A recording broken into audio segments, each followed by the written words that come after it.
Now on CoastTV News. 90 new townhomes. Lewes officials hear public input on a big development plan and the traffic concerns that come with it. Home from space, NASA astronauts Butch Wilmore and Sonny Williams open up about journey back to Earth.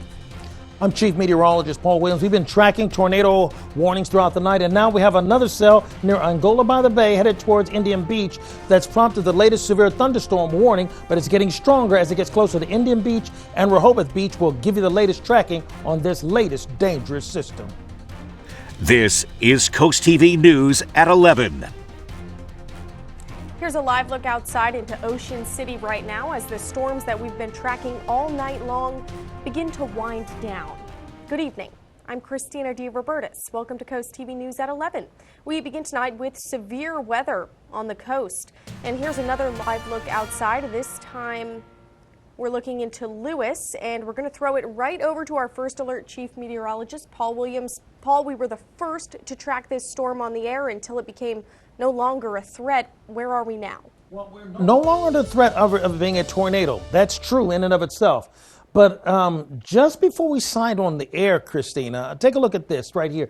And I'm sorry to break up the show how we have it planned, guys, but I'm concerned about that cell right there. So I am now about to break protocol here in a second because this particular cell, I'm going to put it on the last frame here. This cell is becoming a little more pronounced. I'm concerned only because I'm seeing a little bit of a dent right in this area here. You see that little dent right there?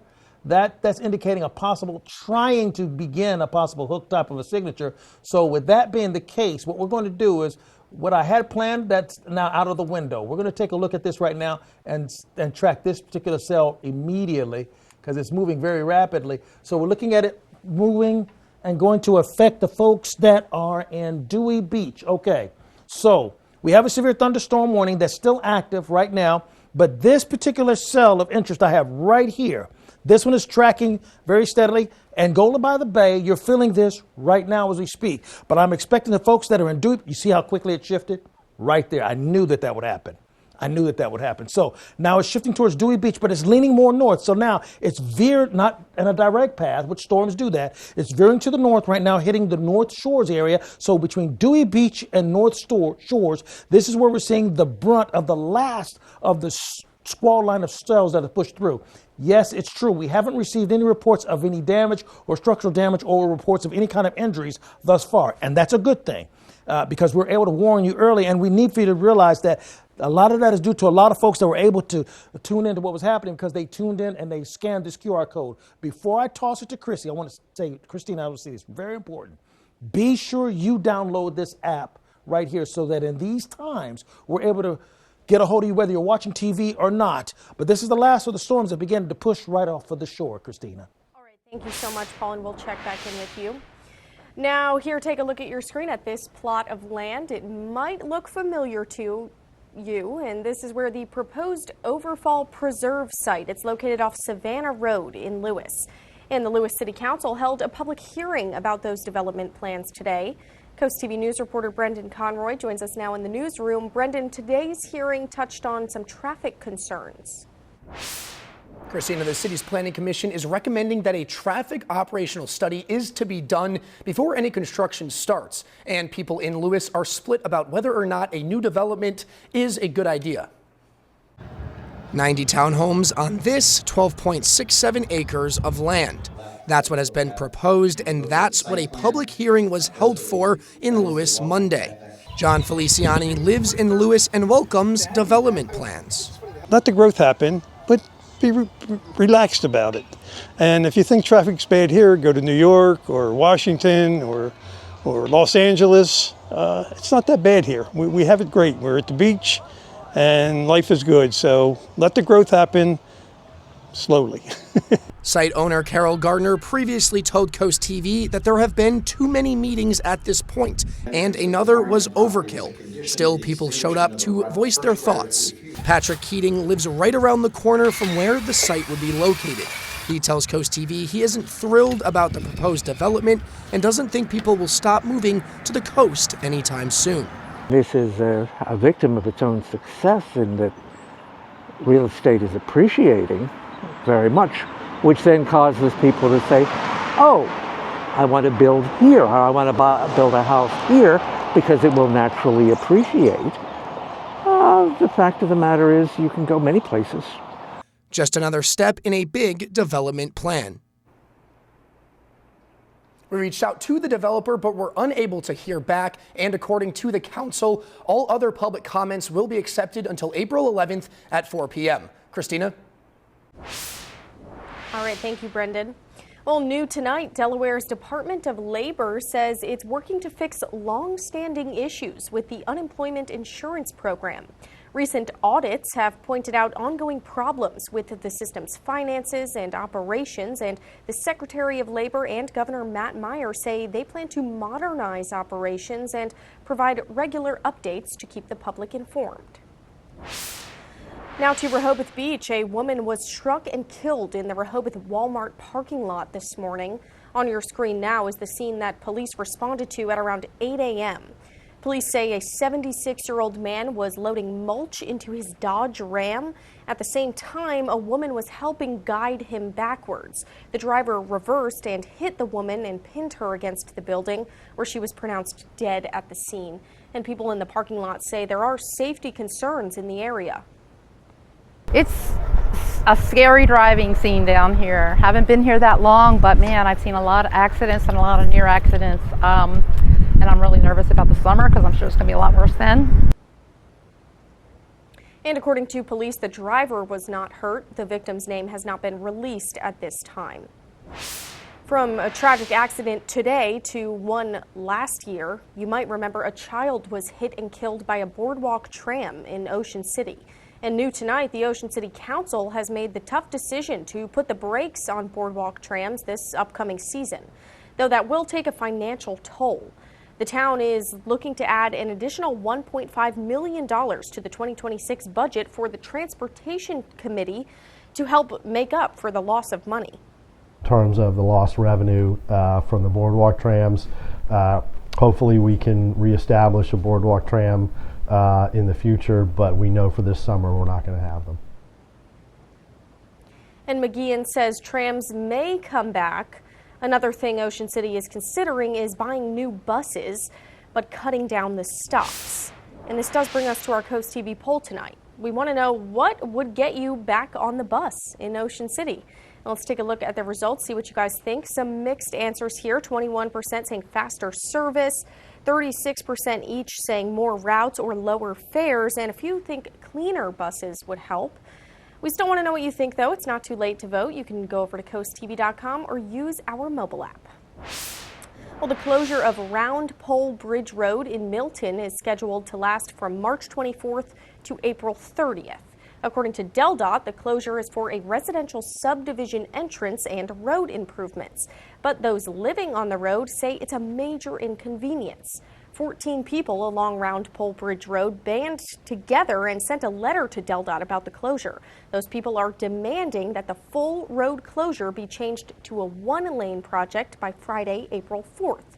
Coast TV did reach out to DelDOT about the closure, and they responded with, quote, "We will not be making any changes as it is a complete reconstruction of the road, so there's no road to reopen until the project is completed," end quote. Wayne Leitman is not pleased with that response, though. It's kind of a canned answer that DelDOT would put forth. We asked them not to give us a canned answer, and they went by their laws because I mentioned earlier in this conversation, there's no laws on the book that keep the developer from closing the road. And the residential subdivision the road work is preparing for is called Twin Masts. NASA astronauts whose expected 8-day mission expanded to 286 days, they publicly spoke for the first time today since their return to Earth. And the pair returned on March 18th. Sherelle Hubbard has more on what the astronauts say were some lessons learned. I'm back. Back indeed, after spending 286 days on the International Space Station. The astronauts, Sonny Williams and Butch Wilmore, were originally slated to be away from home for an 8-day mission, but had their timeline extended to more than 9 months. They worked and performed science experiments while waiting for retrieval from Russian cosmonaut Alexander Gerbanov and fellow NASA astronaut Nick Hague. They were productive, pushing the station mission forward. Despite widespread fears for the astronaut's safety, Williams says she was always optimistic. We were always coming back. The Boeing Starliner they rode up to space in was deemed unfit to return them due to helium leaks and propulsion issues. The pair were able to hitch a ride back home aboard the SpaceX Dragon capsule. President Donald Trump and SpaceX CEO Elon Musk have accused the Biden administration of abandoning the astronauts, but Wilmore weighed in at Monday's news conference. But I'll start and point the finger and I'll blame me. There were some issues, of course, that happened that prevented us from returning on Starliner. And I'll start with me. There were questions that I, as the commander of the spacecraft, that I should have asked. And I did not. Wilmore says he does not want words like stranded, abandoned, or stuck to be the words that describe their journey. The astronauts would like the human spaceflight program to be defined as prepared and committed. Resilience and being able to take a turn that was unexpected and make the best of it. I'm Sherelle Hubbard reporting. And we are just getting started this evening. Still ahead, big changes for a big tradition. How and why new security measures will impact this year's Chincoteague Pony Swim. But first, what could be Seaford's next big thing? A proposed project could bring business and sports under one roof. We're continuing to track the last of the severe storms pushing throughout the area. Now it's being felt in Lewes, Dewey Beach, Ocean View. But this looks like the last remnants of at least this initial wave. And some additional rain could be on the way. Your full forecast is just 60 seconds away. And be sure you take the time out to download our app.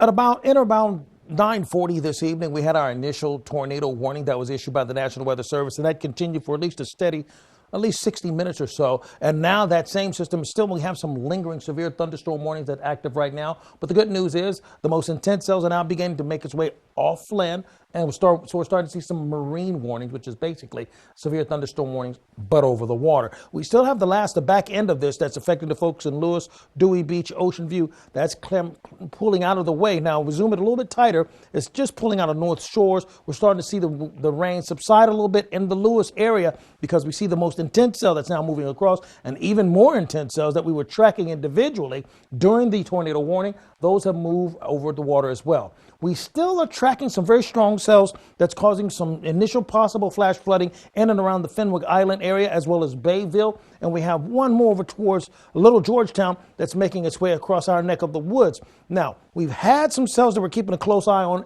the backside of this.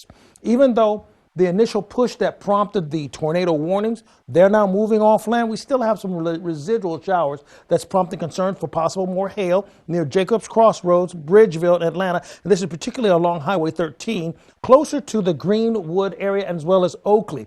Then we have some late circulation over towards Girdle Tree. You see that right there? That's lower level circulation along Highway 113. Not quite near Goodwill, but closer towards Girdle Tree and headed towards Figs Landing and down towards George Island Landing. Now, this isn't indicating that it's a tornado, but we are looking at a very strong cell that's prompting at least 50-mile-per-hour winds and straight-line winds damage. Why did we still end up dealing with these storms? We warmed up to 81 degrees today. That was a ton of heat energy that gave us that chance for scattered showers. Now, we were in the at least slight category, and we talked about that earlier newscast as it being a possibility, dealing with strong winds primarily, and possibly some hail that we saw. But then some downpours have been a little bit heavy in some isolated spots that prompted concern for that. Now, this is our forecasting model right now, still saying we still have some more rain that's headed our way from Georgetown down to Millsboro. This is more just thunderstorms for the most part and heavy downpours. It's not really showing that signature of cells that would be indicative of this. You see, as we zoom in, you can see how those things are pushing throughout the area quickly. The marine statement is indicating those severe thunderstorms off the coast for near Ocean City, as well as right off of the coast for us in Sussex. We see those steady downpours. You see that? It went from a steady downpour, a bunch of arrow, there it is right there, showing the heavy downpours near Snow Hill, but not necessarily any kind of tornadic activity. And even the chances of hail is beginning to diminish as we speak. Winds are primarily out of south for right now, and future gusts will begin to shift more westerly or zonal for us as we go into Tuesday, early in the morning by 3 o'clock. Now, we still have a chance of a hit-and-miss spot shower flaring up in the middle of the night, but most of this should be over in the next 25 to 30 minutes for the majority of us. Then for tomorrow, 54 in Lewes and Rehoboth. We're looking for 59 in Cambridge tomorrow. Clear and a bit blustery with the winds, 59, for example, in Ocean City. Our chances of precipitation will stay diminished till we get to Friday and Saturday. We'll go up to about a 50% chance. So here's a look at Friday by the evening time. Scattered showers, just garden variety showers for the most part. Same holds true for Sunday going to Monday. I'm not looking at anything with the robustness that we dealt with for today. Finally, here's a look at your 7-day forecast. I am looking for another round of possible severe storms on Sunday, but you know what? We'll worry about Sunday when we get there. Okay, thank you, Paul. Well, one Sussex County city could eventually be home to a new business park and sports complex. The Seaford mayor and city council recently approved preliminary site plans for the 1.3 million square foot attraction. It would be built on the north side of the city along Route 13, which you can see here from our coast copter. Mayor Matt McCoy says he believes the project would bring jobs and opportunity for youth to the area. Some neighbors are lending their support to the proposal, but some do say they have concerns. I think the idea of having an area where kids can go now and play, potentially, have athletic facilities, I think that gives them that ability to do that. So it'd be great. Oftentimes the idea is a lot better than the execution. So things get really, really hyped up and promises are made, but then those promises are not kept. And McCoy says planning for the project is still in the very early stages. Developers say with final approval from DelDOT, the project would take 5 to 10 years to complete. They say it would cost $125 to $150 million there in Seaford. Well, security concerns are forcing some big changes for this summer's Chincoteague Pony Swim and Penning event. The threat apparently came from a branch of the terrorist group ISIS. And as a result, additional security screenings will be set up and only clear bags will be allowed. Chincoteague's mayor says the threat is under investigation and the pony swim is on July 31st. Coming up next, egg prices may be cracking. Shoppers seeing some relief, but Easter could drive up the cost again. And also tip tax debate. Uber and DoorDash ask lawmakers to include gig workers on new tax breaks. According to the Wall Street Journal, DoorDash and Uber are calling on Republican lawmakers to have the Trump administration's no tax on tips pledge include people who deliver food and drive rideshare vehicles. The proposal from Senator Ted Cruz and Representative Vern Buchanan would allow most casino and restaurant employees to claim the deduction. However, most rideshare drivers are independent contractors, not employees, which means the bill would not apply to them. Well, with Easter just a few weeks away, consumers will be on the hunt for lower egg prices. The demand for eggs, it typically goes up this time of year, so could shoppers be paying more as the holiday approaches? In today's Consumer Watch, Jen Sullivan looks at what's happening to egg prices. The high prices of eggs may be beginning to crack. Last week, the wholesale price for white large eggs fell 26 cents to $3 per dozen, according to the U.S. Department of Agriculture. But prices at the grocery store are nearly double. We are going to be in this for a while. Emily Metz is the president and CEO of the American Egg Board. This has been a particularly challenging time for these farmers. It's led to a shortage. Some experts say grocery stores have also kept prices high to recoup lost profits, which is why shoppers are shelling out more for eggs. We have experienced devastating losses as a result of this disease. It takes months and months to get back to being able to produce eggs again. Here's the good news. In the month of March, prices have consistently come down each week, and that's due to a variety of factors. Fewer avian flu cases, the demand for eggs have dropped, And the Trump administration has pledged $1 billion to help combat the avian flu crisis, including purchasing eggs from other countries like Mexico and Turkey. Here's the bad news. With Easter and Passover coming up, the demand for eggs is expected to rise. We're expecting that prices will go back up again. Easter is our highest consumption period of the entire year. Experts are also worried that the spring bird migration could also make avian flu cases go up. We're certainly hopeful that we can battle back against any cases that might result from spring migration, but we just truthfully don't know. For Consumer Watch, I'm Jen Sullivan. Coming up in sports, highlights and reactions from Brandon Hyde after the Orioles win their home opener in Baltimore. We still have some active marine warnings throughout the Ocean View area, watching out for severe thunderstorm conditions over the water, but they're tracking to the east at about 30 knots and starting to wind down and come to an end. This is Coast TV News at 11. A new study suggests that a popular artificial sweetener may alter brain activity when it comes to hunger and actually could increase your appetite. Researchers studied 75 people who consumed one of 3 drinks on 3 separate occasions, and the drinks were plain water, water sweetened with table sugar, and then water sweetened with sucralose, which is an artificial sweetener. And the participants underwent brain scans and were also asked to rate their hunger levels. Those who drank water with sucralose said their appetite increased by nearly 20% when compared to drinking water with table sugar. And speaking of water, Utah has become the first state to ban adding fluoride to public drinking water. Governor Spencer Cox signed the bill last week after it passed the State House and the State Senate, and the ban goes into effect May 7th. The mineral has been widely added to U.S. drinking water to prevent cavities since the 1940s. Now, similar bills to the Utah one have been introduced in at least 3 other states. Well, it is a hobby that continues to gain popularity, gardening. It can be fun, and experts say there's growing evidence that it's also good for physical and mental health. But working in the yard can take a toll on the body. In today's Health Minute, Mandy Gaither has some more on how to save your back while you're gardening. It's time to get outside. Your backyard is blooming with possibility, and experts say gardening is good for you. Being outdoors really helps you fight osteoporosis because it helps build vitamin D in your system.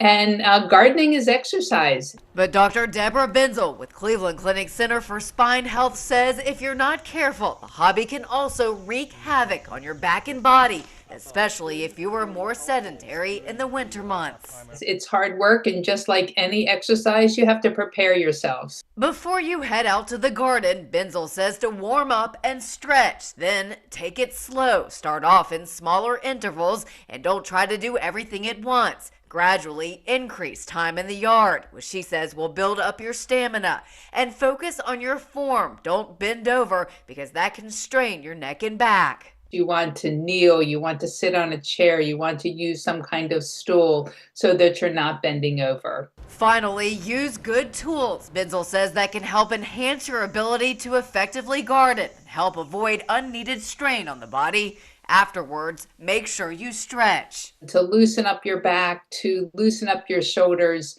and help that recovery process begin to rebuild your body so that you can head out into the garden the next day. For Health Minute, I'm Mandy Gaither. And experts also say you can consider wearing a back brace or support on your back if you plan on spending long periods working in the yard. In sports tonight, the Orioles welcomed fans back to Camden Yards with a win. DSN's Tim Nolan was in Baltimore to recap the home opener. Yes, and it was a successful continuation of opening week at that. In the O's home opener, Baltimore topped the Red Sox 8-5, led by 4 RBIs from Cedric Mullins at the plate. Cade Povich started, and Felix Bautista shut the door as Baltimore comes away a winner in its first home game of the season. Folks were so excited for the home opener in the Charm City that everyone wanted to look. Over 45,000 packed Oriole Park at Camden Yards for the first home game of the season. We even had some Terps throwing out the first pitch, or whatever that was, from freshman Derek Queen. Let's pick this up in the first inning. Tyler O'Neill facing his former team and coming through immediately. Baltimore kept piling on in the first two. Here's Mullins, socking a 2 RBI double off the wall and right. The Orioles would bend but never break, and Mullins provided another big hit in the 8th. Afterwards, manager Brandon Hyde said Cedric has been a jolt of life, leading Baltimore's offense early on. Ced's playing with a ton of life right now. These first 5 games, he's playing really, really good baseball and taking great at-bats. And our best baseball has always been when Ced's going. Baltimore now has an off day tomorrow before the Orioles play the Red Sox again on Wednesday. First pitch of that game slated for 6:35. This is a 3-game set. O's and Sox will meet again on Thursday. That'll do it for our coverage here at Oriole Park at Camden Yards. Tim Nolan, DSN. Good news is, hey, the tornado warnings are all over. In fact, the severe thunderstorm warnings are coming to an end. So that's all good news that we want to pass along to you.